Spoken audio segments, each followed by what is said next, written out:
कोल्हापूर 3 जानेवारी. स्त्री शिक्षणाच्या पाया रचणाऱ्या भारतातील पहिल्या स्त्री शिक्षिका क्रांतीज्योती सावित्रीबाई फुले यांची जयंती व बालिका दिनाचे औचित्य साधून महिला शिक्षणशास्त्र महाविद्यालय कोल्हापूर यांच्या वतीने नूतन मराठी हायस्कूल येथे विविध कार्यक्रमांचे आयोजन करण्यात आले होते.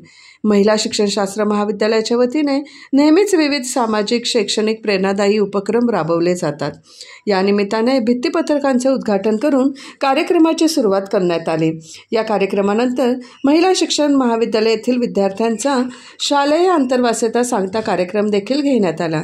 कार्यक्रमास प्रमुख पाहुणे म्हणून नूतन मराठी हायस्कूलचे मुख्याध्यापक श्री शिंदे सर उपस्थित होते, तर महिला शिक्षणशास्त्र महाविद्यालयाच्या प्राचार्या डॉक्टर एस.टी. मॅडम या अध्यक्षस्थानी होत्या. तसेच महाविद्यालयाच्या प्राध्यापिका ए.पी. क्षीरसागर मॅडम देखील कार्यक्रमास उपस्थित होत्या व हा कार्यक्रम अत्यंत उत्साहात साजरा करण्यात आला.